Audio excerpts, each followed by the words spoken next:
now time for The Viewing Room with Adam and Ethan.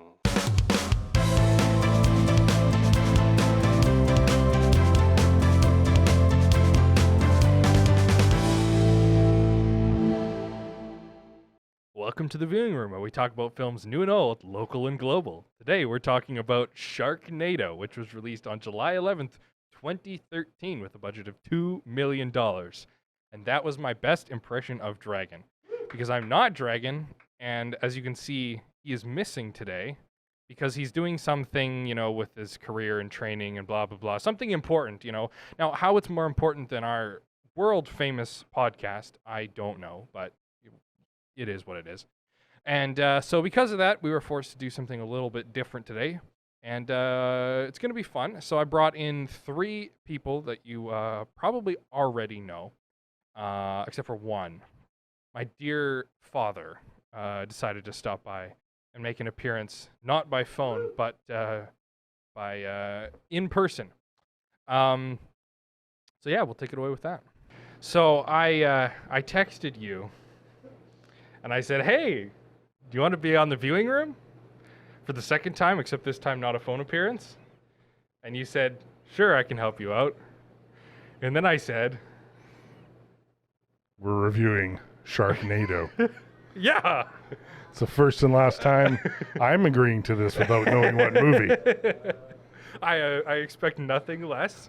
And you told me when I phoned you when we talked about it this morning, you were like, oh, I thought you were kidding when you said Sharknado. But no, I figured with Ethan not here, I got to do something that's not quite as seriously reviewable. You know what I mean? Like we could review this in a serious way, but then we'd be making the same mistake that they made with this movie. Yes, I agree. Aside from the fact that, as I said before, this is an hour and a half of my life that I will not get back. But, the movies are made. B movies are made. C movies are made. D movies are made. It's the industry, I guess. Uh-huh. It's rough. Yeah. Okay, so overall, obviously, you feel you're not going to get the time back, so not a great experience. But, you got to admit it was funny at times, right? Well, that's the thing. You have to take a movie like this. You have to look at it in the context of what it is. It's not a Hollywood blockbuster. It's not a big budget movie.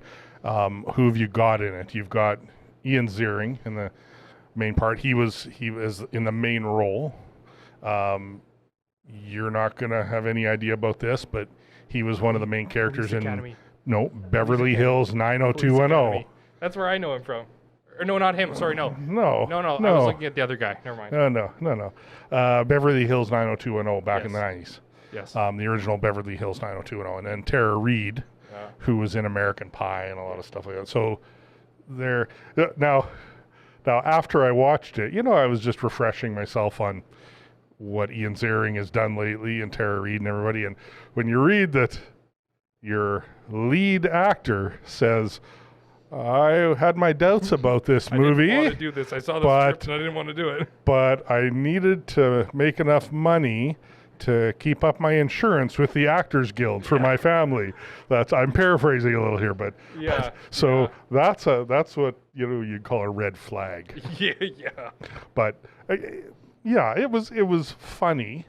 I think the weird thing is though they were trying to be serious. Yes.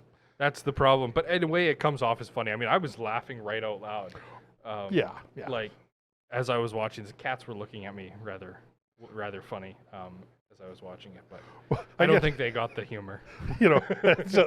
So sharks are dropped by the hurricanes and the water spouts and the tornadoes into the streets of Los Angeles on dry pavement. Oh, I know. So walk away. Yeah, the inconsistencies. Just walk away. With the water and on all that, and the set design, and the other thing, of course, is how they finally defeat the tornadoes. First of all, 3 tornadoes in one area. I'm not a weather expert, but through my pilot training, I've done a little bit of weather research. I've had to learn a bit of weather stuff, and I don't feel like that's a realistic thing. I mean, here we are talking about the realism of Sharknado. But you know what I mean? And then, I mean, it's not even remotely realistic. Oh, we're going to drop a bomb into a tornado to make it go away. But I think they were just trying to kill the sharks. No, because they explain it as, they're like, a tornado is caused by a temperature differential, and so if we drop a bomb into it, the explosion will heat the air up enough to nullify the temperature differential. Sure, with a 1,000-pound fuel air bomb. Exactly. Maybe that could do something. Do you realize the I don't know. scale of these air masses that we're talking about? It's kind of, that part is.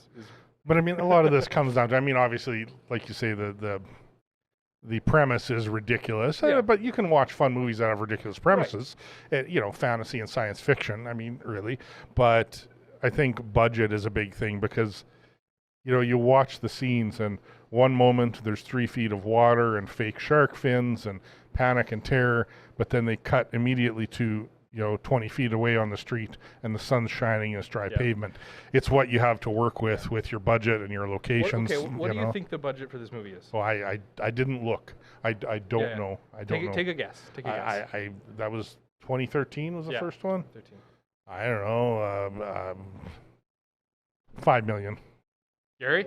$2 million. $2 million, okay. Yeah. Well, it was made for television, so there's not exactly a grossing amount. Anyway. Yeah. It's It did 200. It got a theatrical release and it made about 200,000 in that one theatritrical release date. Yeah. So But it was a direct to basically. I mean, you know. It was on the Sci-Fi Channel, I think. So yeah. Well, and you did have some, like I say, Ian Ziering. I mean, past, you know, big name. Tara Reid was a big name for a few years. John Hurd was the barfly there, George, and you know, I don't remember the last time I saw him in a main role, but you see him all through all kinds of TV shows over the years. You'll see him and go, oh, I remember him. Like, Person of Interest. He did a couple episodes, like lots of TV. Yeah, like you know, Gary said, Dad from Home Alone. You know, he's a solid actor who does. You remember his face, right? You know, and what movie was it? He played a senator, I think a couple times, senator or congressman or whatever. Yeah. You know, that kind of a character acting thing. Yeah. Well, that's the thing is, like, the acting isn't, like, awful. Like, there's some cheesy moments, but also when you think about the writing that they have to work with, like, you know what I mean? Like, it's not, like, absolutely awful. But then you throw in the really crappy CGI sharks and waves and everything around it. It's hard to take it serious. But, like, I mean, that's the other thing is a lot of this movie was shot on a green screen, and so that's why like there's those weird cuts where like you were mentioning this, where you have the close-up shots of them, you know, with the shark or whatever, and then there's like these random really wide-angle shots thrown in, and it just throws off your perception of things, and also like just the overall, like when you're filming something, like generally as a scene, like there's a lot of good examples of this, but like. You start off with a wider shot, and then as the scene gets more intense, the shots get closer and closer in general. That's like a way to make it seem more intense, so that by the time you reach that final kind of climactic moment of the scene or wherever the tension is releasing, you can pull the shots back again. And it's like that push and pull of, you know, wide shots, narrow shots. But then they totally throw off that kind of flow by, like you said, a close-up shot of a shark fin, and then the next scene, it's from 20 feet away. And it's really jolting. And so it's not even like they took some of those, like, elements that you don't need a high budget to do those things, right? Like, those wider shots are actually harder to make than the narrower shots, you know? So, I don't know, But I think then, again, that comes to location and budget. Because if you have the budget to do it all CGI, you can make it consistent, and it'll have a consistent look. If you don't, then you're mixing those two, a little bit of CGI, some on location where you can get it, and it's jarring. To me, it was jarring. And I mean, again, the title of the movie, Sharknado. Okay, you know that it's going to be ridiculous to start with. that can be fun. I mean, that can be fun. There was some fun stuff, you know, when he chainsaws out of the shark. Yeah. I mean, you know, the bar, his waitress that worked at the bar is still alive. Yeah, that one. But I mean, it's cool to see when they kill her off. I'm like, oh, they went all in with this movie, and then you realize, oh, she's alive too. Okay. Yeah. It was. I haven't watched something like that in a long time, and I was never big on the B movie sort of horror-ish comedy, natural disaster stuff. It's listed as a horror movie, but to me, it's not a horror movie. I mean, it has your like classic 80s, 90s gory horror, like prosthetics and blood and the way they like the actual props and whatnot, but like it's not shot like a horror movie. It's shot like a sci-fi adventure sort of an action-y thing. Yeah. I mean, it's not my cup of tea. Yeah. I've watched a lot of, you know, kind of B movie science fiction stuff, more proper science fiction. You know, I like my science fiction and fantasy stuff well done. Yeah. You know, and a lot of the time you can get a lot of really good books, science fiction and fantasy, that are butchered. Yep. You know, when they're taking the screen. Sometimes seen a lot of good examples of that lately. Yep, and you have to make choices sometimes that do that. I know to get it to screen because it's a very different medium, but it's I don't know. It's interesting. Cool. All right. Well, we'll leave it there for this little section. All right, and next up is the co-host of the Commander Cookout podcast. You can see him on the Dufferin Avenue Media Network Twitch streams and on the Friday Fun Table on your show, and sometimes on the Tuesday All Out of Angst. He's around here all the time. Basically, if you watch anything on the network, you know who he is. It's Uncle Brando. So this seems like a movie that is up your alley. Whenever I talk to you and you're like, so I watched this movie, and it was like a really weird movie, and then you proceed to describe it to me, and it is... yeah, the weirdest movie I have ever heard of. And you're like, you guys should review it. And so I felt like when I was trying to figure out a movie that, again, as I said before, wasn't too serious necessarily, but also would appeal to the people that I was bringing on, I'm like, this feels like the thing that would be up your alley. I wanted to be on the show ever since you started doing it. I was like, oh, I have something to offer. I can do this. Sharknado? Sharknado is what I get. Can't be Sharknado Part 6 where they have time travel. It can't be Sharknado Part 3 where they take New York. It's got to be the first one where they're trying to make an actual movie. Pourquoi? That's for why in French, LP. Come on, man. And that's the problem. Because it's fun. That's the issue with Sharknado. I think you and your dad hit it really hard, is they tried hard to make it an actual movie. Yes. And there's a line in the B-movie sand. There's a line. On this side, you have movies that are in on the joke, right? The next 5 Sharknado movies. Snakes on a plane. Snakes on a train. Sharkcano. Sharks of the Corn. Yes. Jurassic Shark. All of those movies are in on the joke. Yes. But then you have terrible movies like this that think they're being good. Yes. And that's where you have Sharknado, and that's what makes them hard to watch, is because they're not trying to make you laugh along with them. They thought people were going to jump out of their seat and go, fuck yeah, man! When 90210 guy cuts a shark in half with a chainsaw in midair. They thought they were being serious and badass. They thought that was fucking cool. Cutting edge special effects. We got to give them some credit, though, because they did realize. They learned from the mistakes, I guess you could. Not mistakes, but they learned from the audience reaction, obviously, that they needed to take it in the different direction, and they did. Oh, it was a mistake. They were mistakes. Okay, this whole movie was an atrocity, but something good did come from it. 5 good somethings came from it. Oh, the other movies. Okay. Oh, the other movies. No, like nothing good. Specifically in this movie. Oh, nothing good came out of this Okay, because that was going to be my next question. Is one thing you found in that you liked, or that was well done, or was good? That was good and well done, and that I liked. I like how right at the beginning when they were on the boat, they had a really cool setup with like this guy that's like killing all the sharks to sell the shark fin the shark fins to like the evil businessman. I was like, yeah, this is gonna be like a cool like espionage subplot. Yeah. Immediately forgotten. But it was cool while it lasted. That is an interesting point. Like, that opening scene has no bearing on the rest of the movie other than to set up that there's a storm coming. And it's not even the storm, it's the tornado. Yeah. And the count them, 3 F5 tornadoes Yeah. that they blow up, as you talked about, full of sharks, don't even show up until after they've flooded the whole Hollywood right. Hills. Yeah. Remember when they find the daughter and the wife, that's Tara Reid and whatever her name is, in the house? Yeah. And the house is up to their chest in water and full of sharks and shit. And then they leave the house, and on the driveway in front of the house, there's no water. Yeah, right? It's so inconsistent. So they shot that house scene in a pool. It was like a set with a pool, and then they put the house In the pool? set in the pool. And it's that's one of those like interesting facts that they shot it in a pool, but they were also freezing because they couldn't get hot water for the thing.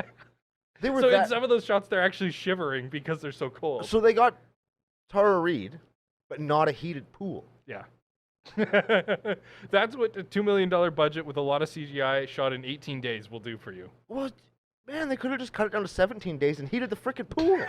Don't you think? Like, hypothermia is not good Yeah, for but then they anybody. spent 6 days shooting the bus scene off the Los Angeles Bridge or whatever bridge that was. I heard that Dude Buddy did a lot of his own stunts. He did there, a lot right? of his own stunts on that. Yeah. I didn't pay a lot of attention to the behind-the-scenes stuff. I just want Yeah. to talk about it. But I heard that he did actually rappel down a bridge. And But I mean, that's an interesting thing about, like, okay, where did they spend their budget? So like you said, they couldn't cut it down slightly, and so this scene where he saves a bunch of children, that, I mean, it's a nice scene for character development, what little there is, but it doesn't have any bearing on the overall story, really. Like, they saved a bunch of kids from a bus, okay, but it took them 6 days to do that. And like you said, could we have not, like, maybe cut that scene down a little bit, made it a little more simple, and then got a heated pool? Or, you know what I mean? and that entire scene was set up to do the joke where they kill the bus driver. Yeah, exactly. That's the whole purpose of Yeah. that scene. And they spent so Yeah. much time and so many dollars. And Yeah. what do you really learn about anybody there? You learn that Tara Reid's a jerkbag. You learn that his wife or his daughter kind of sucks.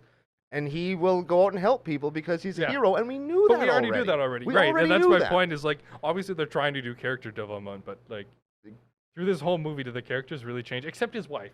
His wife changes a little bit. She almost falls back in love with him because... Did she, though? Well, they kind of set it up like she did, but, like... Spoilers, LB. She's not in the sequels. I haven't watched the sequels. I've only watched the first one, so... Well, sir, I have spoiled them for you. I have 5 movies to watch now. Just honestly, the one where they're in New York is really good, and the one where they travel through time is extra good. But I'm the other ones traveling are shark just tornadoes. They're and then all the spin-offs are good. Shark Avalanche because snow is frozen water. Sharknado because fuck you, that's why. Those are 2 very good movies. Okay. All right. And last but almost not least, we have the man, the myth, the legend, the numero uno, the big cheese, Gary Nickel. So if there's one guy in this world who has never said a negative thing in his life and loves everything, you could bring him the most garbage piece of slop movie that you've ever seen, and he'll find something about it to rant and rave about how much he loves it. Bro, And I feel like that sums up what this is. I'm telling you right now, no matter what anyone else has said, the fact that you got, what's his name? He's not David. Steve? I think he's Steve from 90210. You got that dude taking a chainsaw, not once, but twice. Slicing in half once, and then just for, a little bit extra oomph, they let him go right into the shark's mouth and chop away. And not only that, the exact same shark that just ate his girl, that girl in the helicopter, she's still in there, and he saves her too. He comes out, boom. Like, it was cinematic perfection. What I more wouldn't do go you- that far. What more do But you see, want? this is why I opened it like that. Was I telling you. right? You have to go in knowing that it's going to be garbage, and I Yeah. know the boys have talked about the fact that they tried to make it more than that, but everyone knew right off the bat it wasn't Yeah. going to be, so that's like, throw it away. I can't get over the excitement that you get from the outrageousness. It's true. Like, when you're watching it, you're like, it is kind of fun. Like, you It's can see what they were insane. going for, and it Yeah. is kind of fun at the same time that it's really shitty. being a cinephile such as yourself, did you find it wouldn't go that very far. hard? Okay, well, being a movie guy such as yourself, would you say it was a lot harder to sort of disobey all the rules of reality and not notice the lack of water and more sharks and You one notice shark those on each things, but you rooftop? can overlook them. You know, it's because like as much as they didn't intend for it, they wanted it to be serious. Yeah. It wasn't, and it didn't really come across that way. It doesn't come across that way, and so you can overlook it, right? Yeah. You know what I mean? Like even if That's they it. didn't intend it, that's still how it comes across. Yeah, and the story. No one's really talked about the story of the whole thing. That's true. I mean, they're Well, yeah. What exactly. story exactly? Well- I mean, there's a basic plot, and I Yeah, mean, we you already got these went- guys I at the already went through start. it in the Yeah, intro, they're but, cutting you know. they're cutting the fins. They're doing all this like bad guys. Okay, we don't like that. This and that. Boom. Then you got the 90210 guy running a bar. Yeah. And then the girl wants to hook up with him, and he's like, no, you can't do that. I'm the boss. Yeah. And But then then she goes for his son by the end of the movie. That's it's, what it's, I'm it's saying. a really it was weird. crazy. And then he it's goes like- back to his ex-wife. Like, yeah, what are you thinking? No, not funny. And so that all happens, and all the way in between, you got the storyline of like the daughter as well, and like everyone meeting, and it was so random and weird. Yeah. But- And then what's his British friend? Yeah, What's his name? From Tasmania. Yeah. I don't. Man, like What- Daz or something like that. Why? Why is Comedic he humor, I guess. He's someone with an accent. Throw him in there. And then I'm gonna make my super self-sacrifice or whatever, or sacrifice whatever. At And the you end, notice that what doesn't even happens. End up doing it. Yeah, so he ends up dying, and then Steve from 90210 goes in, does the exact same thing, Yeah. and lives. Yeah, exactly. Like, 'cause what are you he thinking, hits the bro? nitrous button Yeah, and then it's- bails out. He didn't have to kill himself the whole time. Who would have thought? Yeah, right. Like It's- just all those little things, they all add up. But the one thing I thought was kind of funny was when they were in the big truck driving, and the girl cocks a shotgun. Oh And yeah. he's like, "Oh, that's kind of hot." Yeah. It's like, man, Yeah. I thought of you. That's why I laughed. I was like, Yeah. yeah, I can see LB liking that I line. do find it funny though how they give her the shotgun through the entire movie, and all Yeah. the rest just have like a baseball bat or some And like random. old pirate pistols Yeah, and it's shit. like- Yeah, so what are you doing? And yeah, so it's as far as you go in, not expecting this to be a documentary, you'll be okay, I think. Yeah.